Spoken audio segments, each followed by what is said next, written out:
Good evening and welcome to Dig This. My name is Tom Levy from the Department of Anthropology here at UCSD. Tonight we'll be opening with a four-part series on the Bible and archaeology. And this evening I'm especially pleased to welcome my guest, Professor Richard Elliott Friedman, Professor of Hebrew and Comparative Literature here at the University of California, San Diego. Good evening, Dick. Good evening, Tom. It's great to see you. Dick, you've written quite a few books. Amongst them are Who Wrote the Bible? Your latest one is the commentary on the Torah, all of them with Harper, a major publisher. Who did write the Bible? Well, whenever people ask me that and they want the easy answer, I always tell them it was James Michener. But problem is then they always say, no, then it would be longer. So then I have to get serious and tell them really that, it's been the central question of Bible scholarship for the last couple of hundred years, is trying to figure out who wrote each of the books, when and why. And sometimes it's an easy one-person answer, and sometimes it's not so easy. It's a long process of many parts coming together and many editors assembling it, and so you get this amazingly rich collection of the text. What sort of tools do you use to analyze and try to figure it out? It's everything from linguistic tools to look at a text and say, well, look, this is written in 9th century BCE Hebrew, but this is written in 5th century BCE Hebrew, and doing it from the dating of the language to looking at references in the text to what people refer to. So when did they live? How would they have known that? To the different terms and language people use. It's to archaeological evidence. It's to me the rule is anything that sheds light on the text is fair. Well, before we get you tell us who did write the Bible, what goes into becoming a qualified biblical scholar? I mean, to make these judgments like you do. Well, a biblical scholar has to do. We have to run a gauntlet for a few years in order to be allowed to enter at the table. It's for our own doctoral students here, like as for me, when I was a doctoral student, the toughest part is probably all the languages you have to do. How many? Well, we require 7 or 8, don't we? I think it's we have Hebrew, Aramaic, Akkadian, Ugaritic, Greek, modern French, German, and Hebrew, little English. Whatever you need to do your work. And then they all have to do some archaeology. A fair number of them go with you and get dirty as part of their training. And it's historical training, it's literary training. It's an extraordinary gauntlet we run to get to do the job. Now, in your book, Who Wrote the Bible, you present a very detailed argument about who you think wrote each particular section. Could you tell us a little bit about that? That book focused especially on the first 5 books of the Bible, the Torah, and part of it was giving the history of the subject, which is just an extraordinary history. It's like a great detective story looking for the pieces over the years. And I wrote it like a detective story. People said afterwards that, in the reviews and all, that it read like a mystery. And when I was on the Larry King show, and he said, well, I might win an Edgar for that book, this prize for mystery fiction. So I got all excited. That had never occurred to me. I just thought I was writing a book, and I didn't win an Edgar, so he was wrong anyway. But the sense of the book was this flow of picking up clues, different scholars from all different religious backgrounds, left and right, Catholic, Protestant, Jewish, everyone in this search for the answers to these questions. It wasn't about, is it from God or not, which isn't scholarship, that's a matter of faith, but it was who were the specific human beings who wrote the stories that they did, and why did they tell the stories the way they did. Do we have names for those authors? I got to a couple of names. Sometimes we just have symbols that we use, the famous letters J, E, P, and D that stand for texts. But the authors themselves, we may never know. I suggested that that Ezra, the man of the book of Ezra, was the final editor who put the whole 5 books of Moses together. I could be wrong. If it wasn't Ezra, then it was, Ezra's next door neighbor, somebody who was in the same time, the same place, and same sort of job and access to the same texts, most important. Now that would have been like the 5th century BCE? 5th century BCE, yeah. And by then, the 5 books of Moses are completed. And, but most of it written vastly earlier than that. And this is a challenge for fundamentalist Christians or Orthodox Jews whose belief has always been that it was Moses who wrote all of the 5 books of Moses. And there's always been a separation between traditional biblical scholarship and critical biblical scholarship. So it's not a small point. And it's a point that we always try to present very sensitively to students in lectures. And all. We're not out to create faith crises or destroy anybody's life, but to let everybody know what the evidence is so that they can learn and make a choice. How do the traditionalist believers receive your work? I mean, are you a target, or do they appreciate your research? Actually, when Who Wrote the Bible first came out, there were a few unkind quotes in the press, but for the most part, when I have contact with Orthodox rabbis or fundamentalist or evangelical Christian ministers, we're very courteous and we get along with each other, and I've sat at the same table and studied with them, and I teach and learn, and we understand there are lines that we don't cross, but it's not without lack of respect for learning. I think it's very unusual, and it didn't have to be this way, and in some places it is much more harsh, but really I've been very lucky. Now, of those 5 books, which one do you think is the earliest and why? It's not that any one book is the earliest, because there are individual source texts, the original things that became those 5 books, that run through all of them. So there'll be pieces of texts that run through Genesis and Exodus and Numbers and Deuteronomy that are very early, and then there are other parts of those very same books that are much, much later. So that when you're reading the 5 books of Moses, it's like going through this time machine where you're going back reading earlier and earlier texts. So in Who Wrote the Bible, I put a little chart at the back showing where I thought each verse belongs, so that a person could just read first the earliest layer of the text and then the second layer and the next layer and watch all the pieces get stitched together. I've done that many times. It's an extraordinary thing. It's like when you see a slow motion film of a flower opening up. I've watched the books of the Bible becoming the books of the Bible. It's an amazing experience. Now, at the beginning of our chat, you mentioned that scholars can date Hebrew by the century almost, like a 9th century BC, an 8th century style, and so on. We don't have that in the Hebrew Bible. What do we have? What's left for you to look at, and how do you actually date it? Well, part of it is very fancy linguistic stuff that's done by people more advanced than I am in that, but it's a process where you can see the way language develops, that it's not just that anybody listening to us can hear that we're not speaking the same English as Shakespeare, but a linguist could figure out that our English came after Shakespeare's and not the other way around.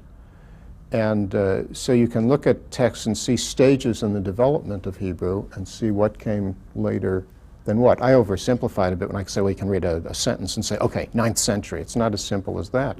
But it is a process where you can place everything in order. And then is where the archaeology of it comes in. When we look at this and we see what appear to be the earliest stages of biblical Hebrew, that does match with the Hebrew of inscriptions that we find from Iron Age Israel. And when we look at the later stages of biblical Hebrew, that seems closer to the Hebrew that you'd find at Qumran in the Dead Sea Scrolls. So we do have independent outside confirmation that we've got this right.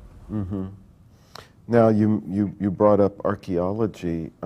How does archaeology inform biblical scholars today? Well, look, if you want to know what happened in the biblical world, you have only two sources. You have the Bible itself and you have archaeology. There isn't a third thing until we arrive at a time machine or something. You know, you only have the text and what you guys dig up.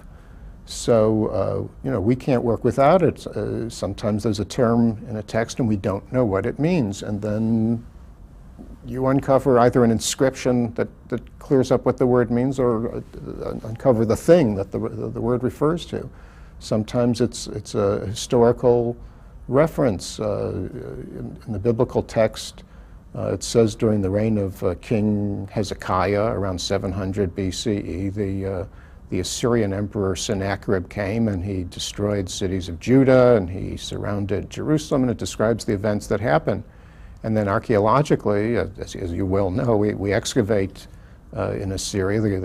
I would say the greatest archaeological discoveries of all time come from there, and includes the prism inscription of Sennacherib, where he describes his victories. He said, oh yes, I went to Jerusalem and I surrounded King Hezekiah the Jew in Jerusalem, his royal city, and there's the whole inscription, and it's sitting there now in the British Museum for all to see.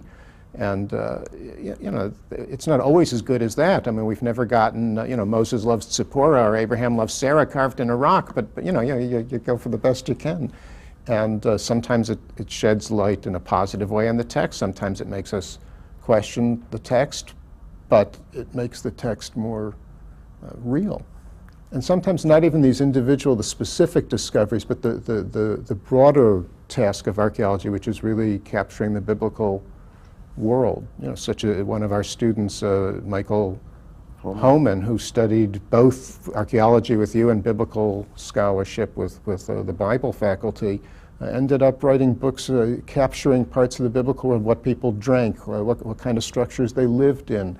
And it makes the Bible be real. It puts flesh and bones on the text, and in a way that's not as specifically definable as a thing like finding an inscription from Sennacherib saying, "Oh yeah, I was in Jerusalem that day." But it's in a way it's even richer and more valuable.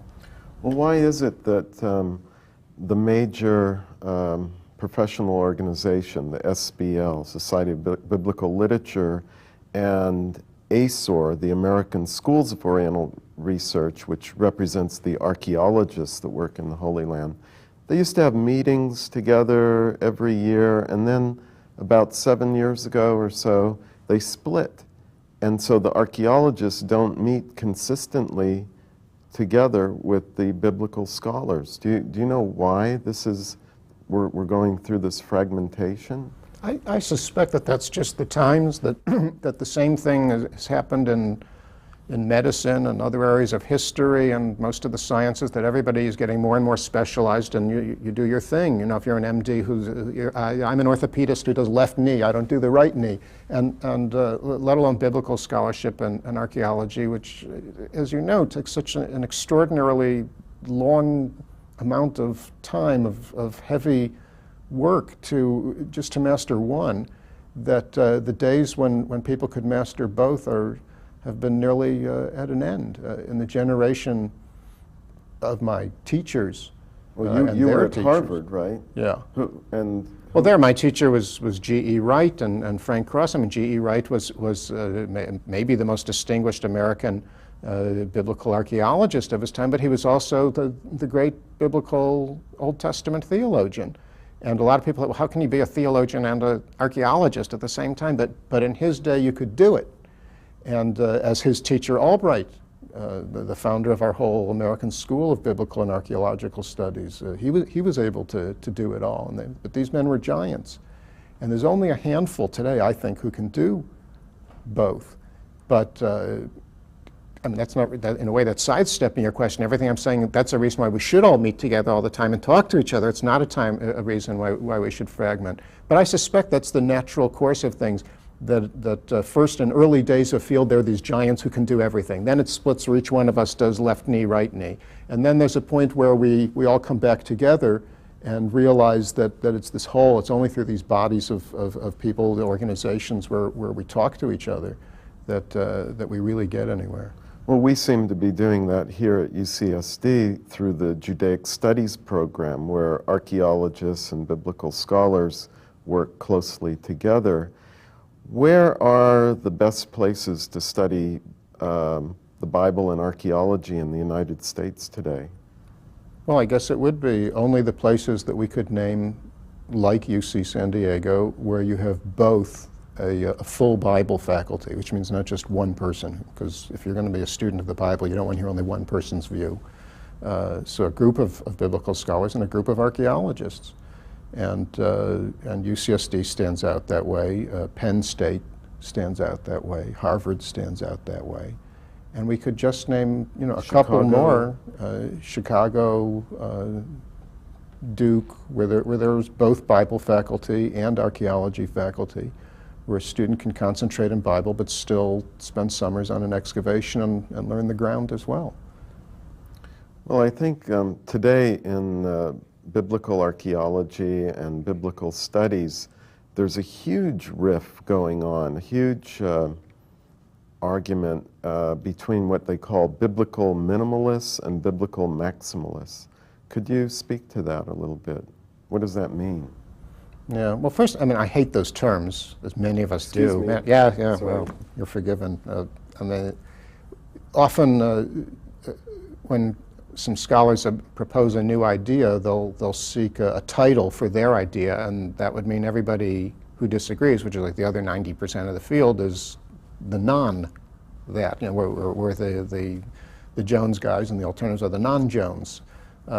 In this case, this term minimalist developed as if it's a school of thought or something like that, and it's not. It's a group of scholars distributed mostly in Europe, but some in the United States as well, who have thrown the question into disarray so that it's no longer between critical scholars and traditional scholars, the way you and I talked about 10 minutes ago, but rather it's between the traditional and critical biblical scholars on one side and a group on the other side who says it's all very late, it's all made up. The Bible's all made up. Virtually, I overstated some, but it means not only, forget Adam and Eve, forget Noah, forget anyone in the book of Genesis being historical, for them, forget Moses or an Exodus. How about David? But no King David, no King Saul, no King Solomon, and virtually the whole of the history of the kings of Israel and Judah through the Bible is regarded as invented. Invented is the polite word that they use. Why would they say invented? Why would the biblical minimalists use different that reasons word? are given for that, and so I want to be very careful. You don't want to characterize these different people who hold these sorts of views all by one motivation. In some cases, it's their views about the contemporary Middle East, and they're reading it back into biblical world and saying basically the Jews don't have a historical biblical root in the land. Can you give an example of that? From the biblical minimalists, how they use the present to interpret the past? Well, it would be saying something like that period of Ezra, the period when in the Persian Empire in the 5th century BCE, Jews arrive in the land, they build the temple, they establish communities, and in this view they would say, well, that's when the whole Bible, all those old stories about David and Moses and all are made up. It's these Jews arriving in this period, and they're making up the whole thing so that they can claim they had a history in the land when really they had no history in the land. They took over the land of the Canaanites or something like that? Yeah. So it's I would say, an unfortunate playing of modern politics into our field where it has no place.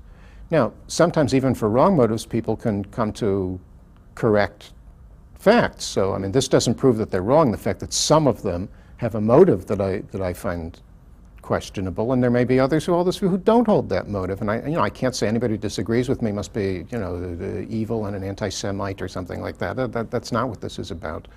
But in the end, it comes down to facts. And what I criticize in these people is they've simply never taken on all the evidence that got us somewhere else in the first place. It's okay to come and propose a new model, but you've got to say, okay, well, how do you deal with all the evidence of the old model? When you and I were sitting here a minute ago talking about how something is written in 9th or 8th or 7th century BCE Hebrew, they can't come along and say, well, this was made up by some people in the 5th or 4th century, or even later they'll say BCE. It's just not possible. Well, how do they deal with something like the now famous Tel Dan inscription, which was discovered in 1993, not so long ago, and it says House of David on it? How do they deal? And it's written in, well, tell us about that. Well, one of the, I'll use the word too, the so-called minimalists, as long as we make this little gesture whenever we say minimalists. You can do that. Or on television, this gesture. Minimalists, right. One sat in a room with me and other biblical scholars and said that he didn't think that the inscription said House of David, which in Hebrew is Beit David. He said that must be Beit Daud, and it's the name of a place, the House of Daud. And we said, well, what place is that? Where is that? And he said, well, it's a hitherto unknown place, but now we know that it Beit Daud.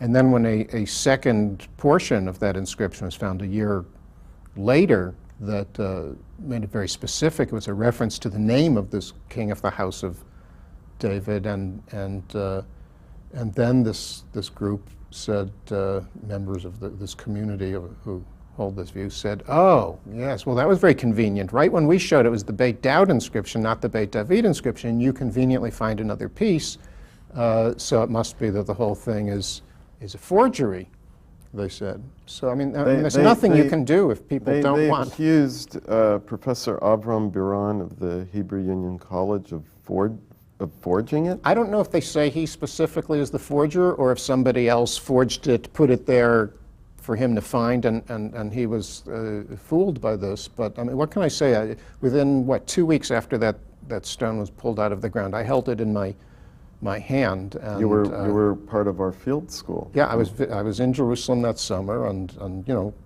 read the story in the New York Times, and 2 weeks later it was in my hands, and it's no forgery.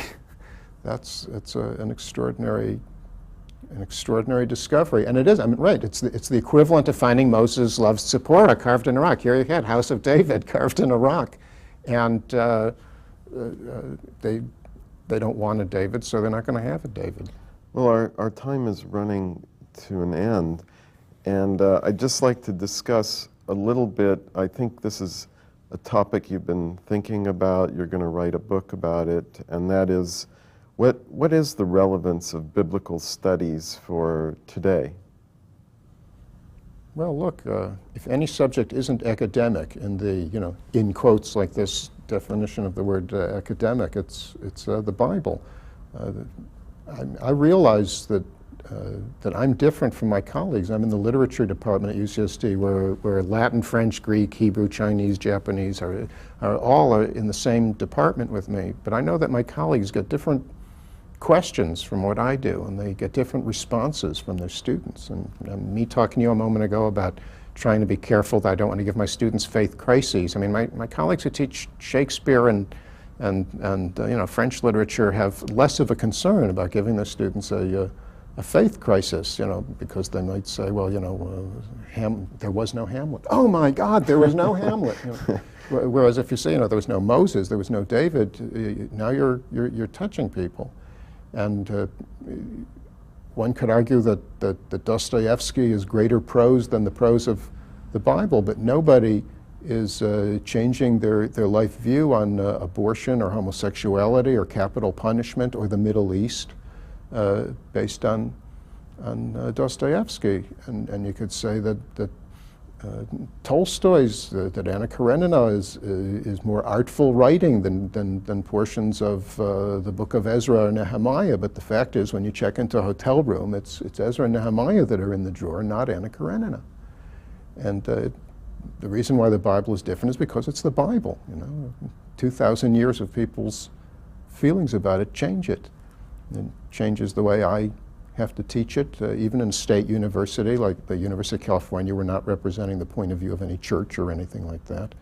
But we understand that our students out there, of all the backgrounds, religious and not religious, and anti-religious and deeply religious, and reverent and irreverent, that all of them come to the Bible less neutrally than they come to Hamlet or the Brothers Karamazov. Have you ever gotten in trouble with your students? I know you lecture to some of the largest classes in the hundreds here at UCSD in the Humanities. Have you ever stirred something up through your views of analysis? It could be I'm doing that and the students aren't telling me. But I mean, in 26 years here, I've rarely had anything like a quarrel with a student, or a student, angry hollering or stomping out of class or anything like that. And I think it comes down to just the way you present it, that they understand that I'm not, the enemy. And I understand what it's like for a religious student the first time they encounter critical study of the Bible, because my teacher who introduced it to me had been a deeply religious Baptist minister who discovered all this critical stuff when he went to do his PhD in Bible. And it did change his life, and he went through it all. And so he was telling me of this sort of thing when I was just a college student myself. So the last thing I want to do is do that to a college student.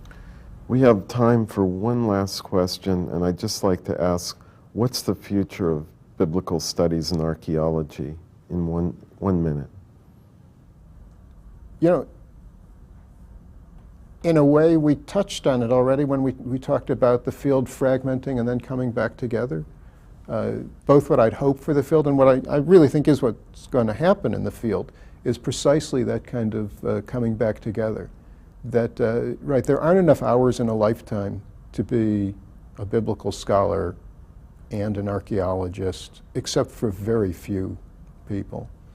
But there is enough time for every biblical scholar to pay attention to archaeology, to get on the site, to sit in a room like this and talk to an archaeologist and learn from each other. And there's time for an archaeologist. You're not always in the field. There's time to sit with me and have a coffee and learn from each other, and to do seminars together and meet together and talk. Well, Dick, I'd like to thank you very much, and hope you'll come back. My guest this evening has been Professor Richard Elliott Friedman, who holds the Katzen Chair in Jewish Civilization here at UCSD. My name's Tom Levy, and we'll see you again.